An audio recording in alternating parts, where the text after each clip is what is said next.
I want to talk about stress to death. I met with a former client the other day, and he is an incredible lawyer in San Diego.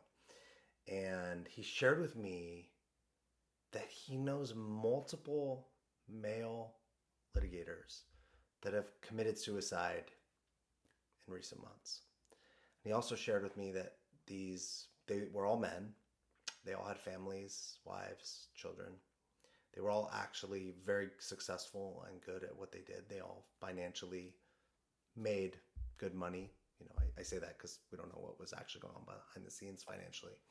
But we were talking about this because we were talking about the world that we live in and the society that we exist in and that we've created, that is a go, go, go, hustle, hustle, hustle, grind, grind, grind. Never take a moment to really take care of yourself, your mental health, your physical health. We give it a little more space when it comes to exercise. But specifically in the law profession, I've coached a lot of lawyers, and this client being a lawyer, we were talking about how it is a profession that you literally sell your time. Lawyers charge by the hour, often, not always, but often. And when they're up and coming in the industry, they're billing hours. And if I was a new lawyer at a big firm, I actually get rewarded for how many hours I bill. And for instance, not all law firms, but many law firms. And again, I know from experience of coaching lawyers, having friends that are lawyers, sometimes if you build 20 hours in a 24-hour day, like you worked for a client that much, you would be patted on the back and rewarded. And there are plenty of situations in life outside of law where running yourself raw and ragged is celebrated, cheered for, appreciated. And there are times when it's great. There's great stories about Kobe Bryant and Michael Jordan being at the facility hours before the game, shooting shots, hours after the game, shooting shots. There's also a consequence to some of these things. Not necessarily in the Kobe Bryant or Michael Jordan times, but we could say there's a consequence to their bodies. The more energy that they expend, the more recovery they need. So not necessarily bad consequence, but Tom Brady, being a great example, focuses a ton on his recovery so his career can be as long as it is. When we talk about the consequence, though, of these things beyond just the body breakdown is the mental health breakdown.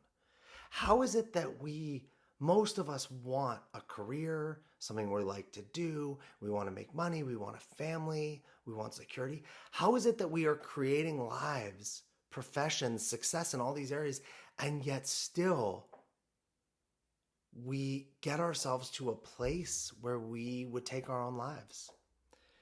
And listening to my friend, former client, tell some of these stories to me, I got so present to this is really a conversation that so many men, I know women are having it too, and people that don't identify with either gender also experience. But in our culture right now, men are really suffering the consequences of this to a high level of suicide and depression and mental health. And I'm on here today because we actually have to change this. And I think it starts with understanding that you can have success outside of just working hard. And if you don't believe me because you've been convinced that hard work is what success is, well, I was too. My dad really put that into me that success is built on the back of hard work. And you know what? Sometimes it is. But for those mailmen, garbage men, people working in fast food, bartenders, housekeepers, those people work really hard. And maybe they're successful by a measure that they have, their family, their happiness. But by the measures of success that our society genuinely creates, money, stuff, legacy, leadership, they don't get those. Hard work will never get them there. Now, hard work might work them out of that McDonald's or that fast food place into a better job and into a better job and into a better job. But hard work alone is actually never going to give them that. And there are many people that don't work hard, that work very smart, that will achieve vastly higher levels of success.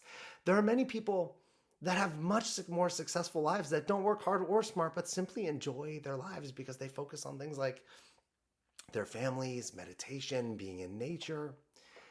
And all of this comes back around to we need to break the stories and the narratives of what success is, what it isn't, and how you achieve it. Because ultimately what success is needs to be your definition. Because I'm going to make the assertion that all those people, whatever they were striving for, it wasn't working for them. Because if their life was working for them, they probably wouldn't have gotten to that place. I can't believe that most people that commit suicide, had they been enjoying their lives, had they been happy with their work or their relationships or with themselves, that would have been the route they've taken. Now, obviously there's mental illness to a degree that we can't just shift our mindset around. But that's not the case with many of these people. Many people are unhappy because of their lifestyles, the way they work, the way they've trained to be, their relationships, their relationship with themselves more so than anything. And these things we can do something about. We can start by changing our idea of success and deciding what success would mean to us as individuals. And we would stop trying to brainwash everyone to believe that our version of success was what everyone's version of success is. There's plenty of people that have a lot of money that are not happy. And yet we run around telling everyone that if they get money, things will likely be better. There are a lot of people that have achieved fame and gotten all the accolades and are not happy. Look at people like Kanye West, Brad Pitt, oh my God, I mean, we could go down the athlete well of tons of athletes of all different sports. The thing here is all these people have these things in common. They've made money, they've created the relationships, they pretty much can do whatever they want in their industry, and yet they find ways to blow these things up because something isn't satisfied within them. Something is missing.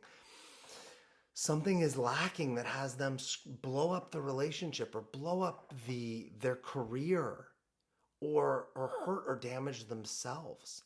But if we were creating success and lives from our own desire, not from outside of us, then we'd be able to live into that. Then we'd be able to succeed in a way that feels authentic. We'd be able to do work and show up for ourselves and our relationships in a way that feels good. That hard work wouldn't even feel hard because you'd enjoy doing it. That struggles and challenges would become opportunities, not roadblocks or death sentences. That our relationship between our work, our play, our life, our marriages, our kids, our health would not become balanced, but would become prioritized based on desire and enjoyment and the experience of the life you want to have, not based on need to, have to, should do. There are far too many men out there who are working and living in ways that are not supporting you, your family, your children, your business. And if you don't break out of the should, the have to, the pressures to make money, the masculine ego need to dominate, conquer, and win everything, ultimately you're the one that's going to lose.